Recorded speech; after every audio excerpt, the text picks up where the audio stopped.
There's a gay man that's so freaking handsome, so freaking, can I say sexy? Holy, whatever.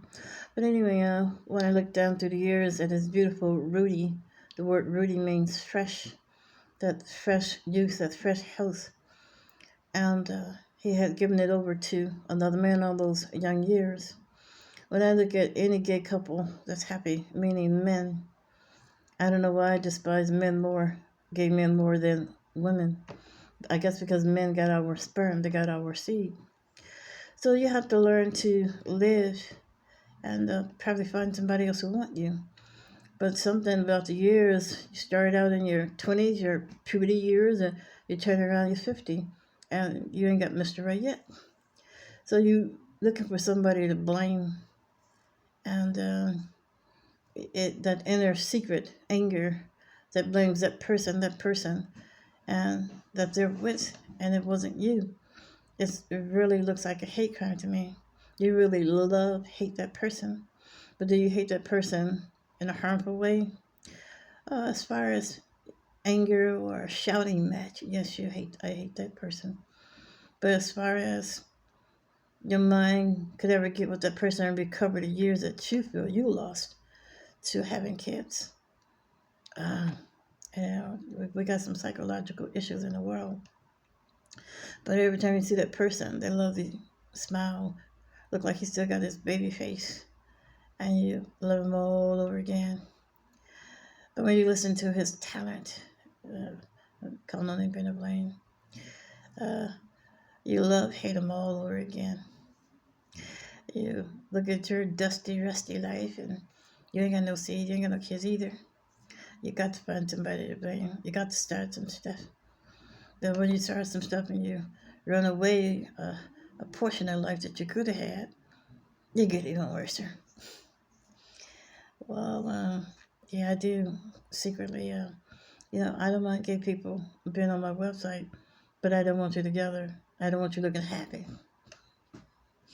Or worse than the Scrooge, I'm going to steal your Christmas, I'm going to say something to steal your Christmas. It was the Scrooge or the Grinch. One of them stole Christmas. I'm going to steal your Christmas. Gay people are some of the nicest, sweetest people you could ever meet. Especially my nephew. I have gay folk, lesbian folk in the family. They're some of the nicest, sweetest people you ever meet, but I never go to their house to visit. I don't know. Something's wrong with me. And if you're on my website, you could come to my website. You could even come to my house, but don't come together. Don't speak about your love affair. Like if you believe in Christian faith, this hard, oppressed mind Christian faith that did some more damage to me than what you did. Yeah. And I get more damage from God, from my faith, more pain from Him. And your happy face, that ain't going in that direction. I don't know. Something upsets me. So you could be on my website if you're gay, but don't post yourself together with your partner. Because through it all, I'm still trying to practice the Christian faith. That's against it. Yeah. But I can hate you for it because the Lord was married to Lucifer. And when he fought Lucifer to give back the keys, the wedding keys of God, the keys of God is equal to a wedding ring in our world. So even Jesus Christ, yes, drank from another male's penis. Gay is in the Bible. They was having men long before we were born, and women having women. But men was always preferred over women. And that's what I really believe. Lucifer had the keys before I received them, somewhere around there. No, I had them first. I was cast away first and brought back into his life. So then he replaced me with a man. So anyway, so you can't hate a gay man. Your creator was married to a male image. The Bible says in heaven, there's neither male nor female. They're hermaphrodites. You got to have both organs if you're neither male or female because angels eat food.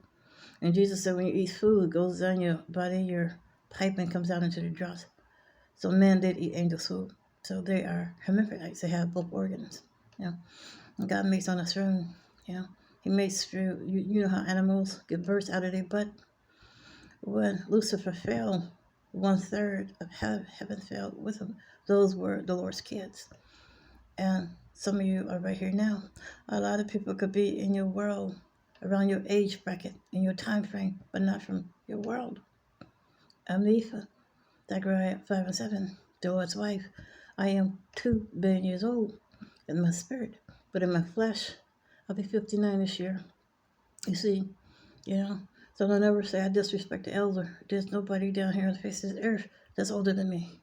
Don't ever say you said something about my mom or my dad. There are no moms and dads down here. You just people, one wind passing through, never to return again. Don't say me, my, ours, our kids. Those are our kids. Sperms and eggs come from the male Trinity gods. Those are our kids. There's a father on the website that got a lot of trouble with his kids. Listen, honey, if you don't mind, and your honey wife, those are our kids. And once they are an adult age, if you want to move away, leave no fool in the dress and let them fend for themselves. A teenager that's too grown to be wrong ain't got no business in your house, ain't got no business in your face. And when they going out making all these babies, I don't know if there's a law that the teenager mom and dad, you got to pay. No, you divorce that son, you divorce that daughter. And you take your wife and you go to Alaska. No, I heard they're killing in Alaska. You go somewhere and you leave no forward in address. Those are not your kids. That's the Lord's mess. That's our mess. It was the Lord's mess, the male Trinity gods. That's their mess before it was mine. Remember, I slept 2 billion years on ground, believe it or not. But anyway, I don't want you trying to cut off my pension to search whether or not I qualify. You restore my money that was taken as much as you can, and I clean up my own background. I don't hide from you. I don't run from you. I don't lie to nobody. I don't steal from nobody. It's a messy world with a messy life. You have to give people a chance to straighten it out. And for you Nephilims, nobody could pardon a Nephilim. God ain't gonna pardon you. I'm the last one who can. But I can't put you in his kingdom. But he promised me my own planet fixture, and that I can have whatever I want, but on condition that I live right and pass his judgment. And that's more hope than you already have. You could have came with me. But if you get greedy and take the money and call yourself, cut me off and know where to go, shoot, kill, all that other stuff, we will disintegrate you together. Because I'm going to get over that throne. Like I say, it was in the dreams. God forbid if I overeat, if Trump's on now, and I die and go to hell, I'm going to get back out. Because it's the norm. God's to get back out. Not the human category. Not the Nephilim category. I don't know how y'all get back out from the floods of Noah. I'm a little bit proud of you. You're fighting back. The Bible says, the kingdom of heaven suffered violence, and the violent take it by force. If you feel he wronged you and you didn't wrong him, fight him back. You might lose the fight, but I'm proud of y'all. You Nephilims. Proud I fought him back too. See what he did to me. With me, God don't know the difference between a woman and a frisbee. And the wife of a God don't have anything to offer him but the fruit of her womb, kids. So her life might look like a whore, easy one. No, it's a queen. I got a spirit inside me that loved to rest on a holy, clean pillow. And that's the way God raises women. He mates on his throne and you lives inside of him. Every now and then you get out and stretch your legs or something. But you're nothing more than a baby machine. There is no other goal. And that's the mind frame of this woman inside me. Yeah. I had to pray again. I think she's the queen and not me. Why do you keep housing your business in me? You house your wife from the Ancient of Days. You house her spirit in me. Your kids, your sons and daughters, you put them in me. Listen, God, I got enough trying to keep my own self safe. This is way too much. And if this is the woman that I'm experiencing, I believe in self-defense and stuff. If anybody come over here, rape you, harm you, hit you, you get your heifer butt up and you fight back. No, she offered her body like a fruit, like a safety fruit or something. God, get this woman out of me. You should not have used her for a frisbee. You should have put her in hell so she can learn what no mean. You don't act like that in my body. You can't do nothing with, I can't do nothing with either. It's way too much on me. Sometimes you got to cut them down. You got to snap, crack, and pop while you're fasting. But anyway, that's the way God raises women. God is a filthy rich God. There ain't nothing else you can give him. But all day long, God said, I need to made until the brink of death, and I repay you later. We sick of him. We sick of him. So when God told me on behalf of this people, down here, you all say what you want to say, and I'll back it up. So I asked my own planet fiction to stop to get away from you and them. I want a brand new people. But because I see what you did to me, and the fallen man belongs to you, sin belongs to you and not them, and you don't care to not burn up with innocent people, I offered them a chance to come with me. You sorting out my money like you got a future. You ain't got no future. You're unexpired people. I asked you to sort out the money and pay me, not for spending. If we got a little time to spend, that's fine. The time is at hand. I wanted to see what a Nephilim was made of, because I know wrong was what he did to me. If I was such bad of a wife, why did you bring me back? Why you want me back? Why am I here? Should have left me in the ground. But if you bring me back into your life after you done messed up everything, this is why I don't want to be bothered with people. When everything was going well from the beginning, that was too good for me to say anything to.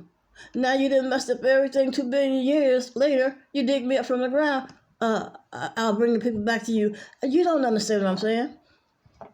You gotta cut sometimes, you know? You don't want nobody tossing you around, messing you around like that. If I wasn't good enough to be in people's life 2 billion years ago, you done messed them up. I don't want them now. You know? So you just don't understand. These guys, they got such an unmeasurable, arrogant, and cocky attitude. There was a saying in the world, you think you're so good, you think you're so perfect, you're really zero. Yeah, God think he's so attractive, so holier than thou, and royalty, you're really zero. So I ask for my freedom away from you. I want to live as an individual person. I want to take on another king, another planet fixture, and you promise me I can have what I want. You know, so what is money down here nowadays when you really don't have much generational years left? So like I said, if I took it, the money in your hand, died and went to hell, I already saw it. I got back out. You didn't. So you don't want to go mess with my pension, talking about some, let's cut it off, let's everybody watch it die with your evil self. I just wanted to see what you made of. So far, I don't like anything that I see. So I pray, you know, God, I don't want you to bring these people with me. The throne of Jesus Christ, it doesn't belong to you alone. I'm back. And half that throne belongs to me. So what you mean you're going somewhere with God? That means you got to be added to me. You can't hit me down here and be added to me up there. I break your neck up there. Put you right back out.